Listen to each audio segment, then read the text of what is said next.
Барлығына сәлем достар, бұл Брэдли Томас. Бұрыннан бері қылмыстық өмірден алшақтап және автокөлік жөндеу шеберханасында жұмыс істейді.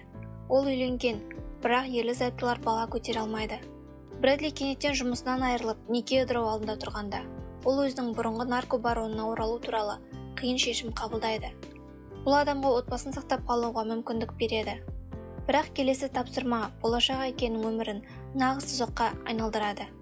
Одан шығар жол жоқ сияқты. Артқы жағында Кристің үлкен татуировкасы бар. Қырылған бас бұзақы Брэдли автокөлік жөндеу шеберханасына жөндеу үшін клиенттің жаңа бұзылған көлігін әкеліп жатыр. Осыдан кейін бірден жұмыстан босатылады. Бірақ оның кінәсі жоқ. Компания қиын уақытты бастан өткеруде, және ол жұмыстан босатылған бірінші адам емес. Қызметкерлер оны құрметтейді және компанияда қайтадан бос орын пайда болған кезде белгі беруге уәде береді. Ер адам заттарын жинап үйіне барады. Ол жерде әйелі Лореннің көлігінде ұялы телефонмен біреумен сөйлесіп жатқанын көреді. Брэдли оған жақындап, оның мойнынан көгерген із табады. Бойжеткен күйеуінің жұмыстан былай ерте оралатынын күтпеген және оның көзіне шөп салып жүргенін мойындауға мәжбүр болған. Ол Лореннің үйге кіруін талап етеді. Содан кейін оның көлігін сындырып, қосалқы бөлшектерді далаға шашады. Тыныштанып сөйлесу үшін үйге кіреді. Ерлі-зайыптылардың қарым-қатынасы ұзақ уақыт бойы бұзылған. Олар тіпті сөйлеспейді. Бірақ Брэдли жұмыс тапқанын айтады. Ол таңқаларлықтай суыққанды және бәрін қайтадан бастауды ұсынады. Олар Лореннің табысына күн көріп жүр. Брэдли қайта есірткі бизнесіне қайта оралатынын айтады. Әйелі бұл шешімге ашулы. Бірақ Брэдли бұл мәңгілік емес. Біраз уақыт шыдамдылық қажет деп уәде береді.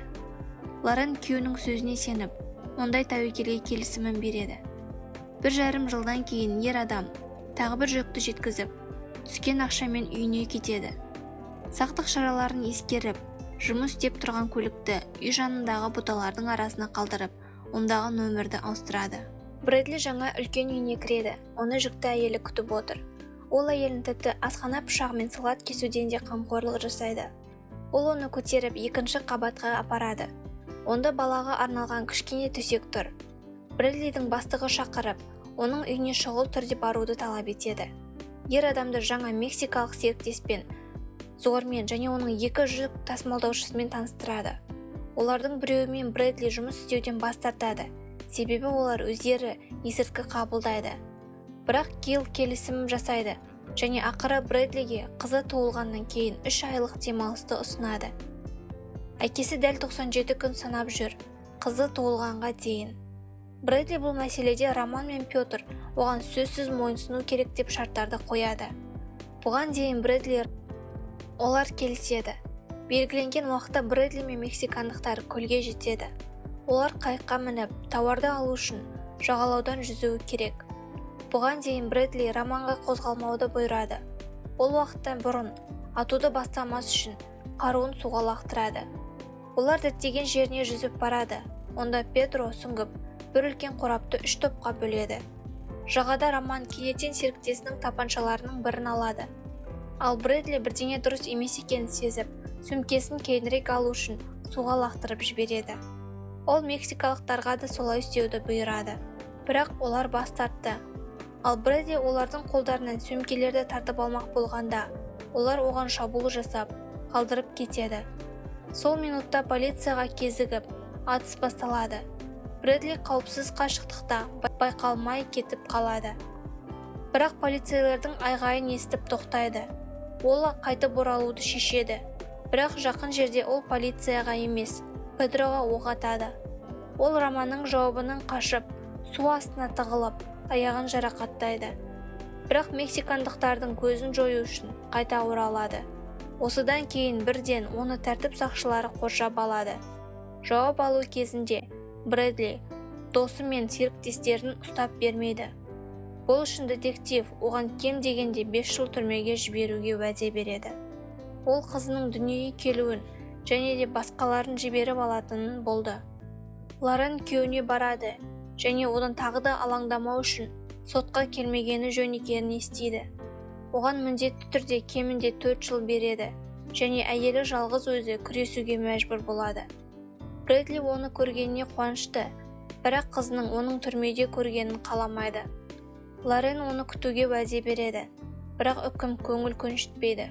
Оны 7 жылға қамауға алды. Барлығы тоңазытқыш деп атайтын түрмеде тұрақты қорлаудан қорғамайтын орташа ауырлық режимі бар түрме. Басқа жеке заттармен неке сақинасын қалдыруды талап етті. Өйткені тұтқындарға құны $75 асатын зергерлік бұйымдарды киюге рұқсат етілмейді.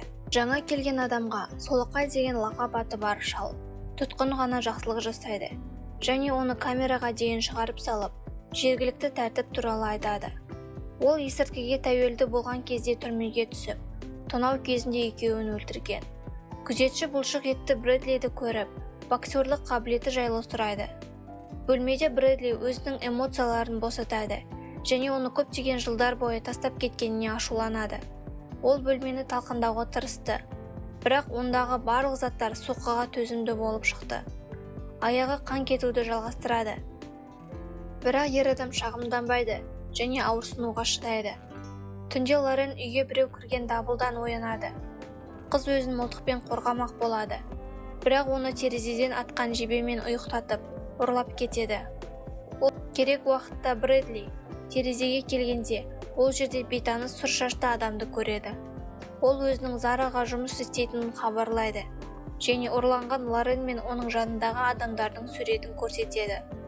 Брэдли әрекет етпеуге мәжбүр, өйткені қария күзетшілер бірдеңеден күдіктенсе кетіп қалады деп қорқытады. Ол басқа Рэдклифф түрмесіне орналасқан Кристофер Көпір есімді тұтқынды өлтіруге тапсырады.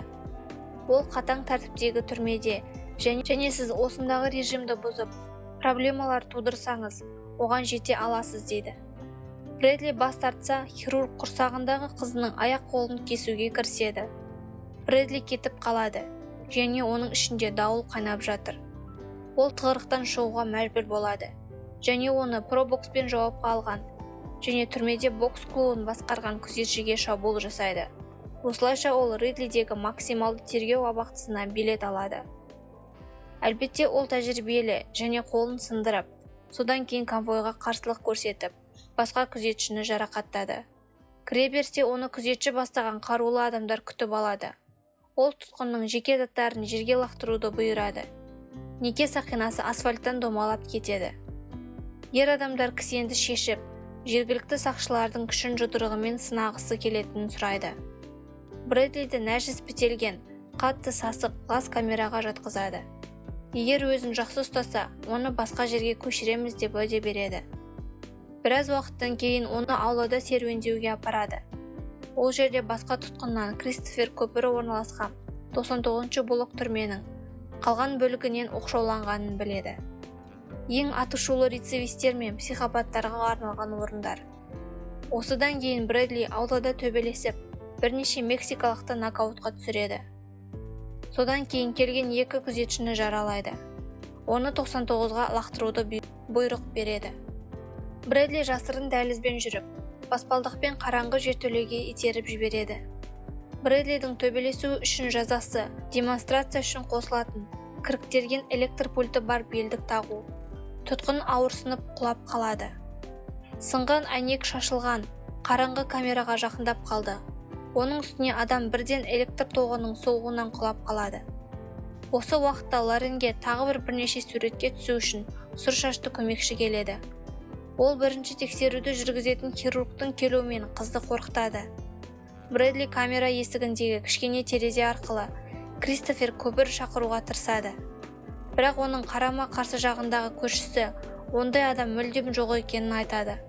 Диалог электр тоғының соғуынан үзіледі. Күзетшілер келіп Брэдлиді тәртіпке үйрету үшін дәлізге шығарады. Олар оның жақсы достары онымен сөйлескісі келетінін хабарлайды. Брэдлиді дәліздің соңына алып барады. Онда Элизар мен Роман оны ойыншықтармен ыңғайлы кең бөлмеде қарсы алады. Олар бандиттерге қайта-қайта қолданатын шокер басқару панелін береді.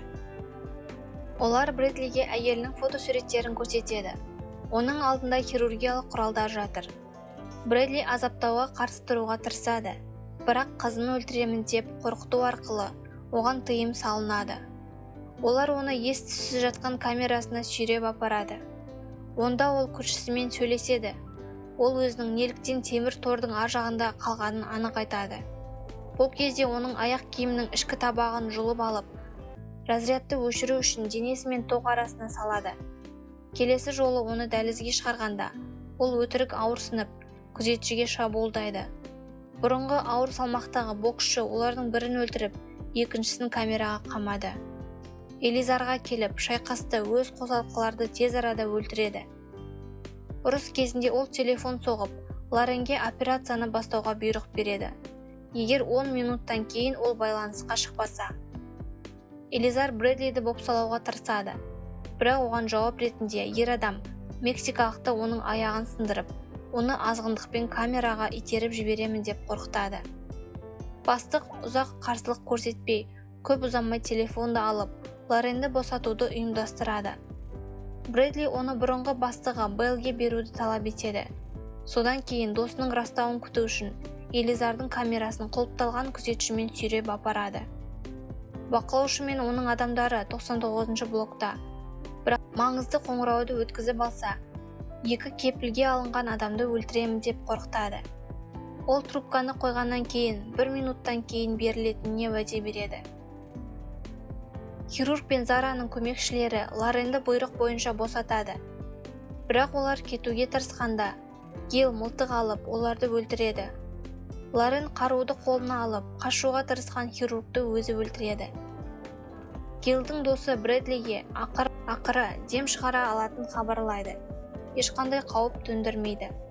Ол тұтқаны әйеліне беріп, Лорен Брэдлиге әлі туылмаған қызына 1-2 ауыз сөз айтуын сұрайды. Брэдли нәрестенің ақылды және сау болып өсуін тілейді, ал Лорен оның жауап ретінде қимылдағанын айтады. Еркектің көз жасы тыйылмайды. Брэдли әңгімені бітіріп, телефонды сындырады.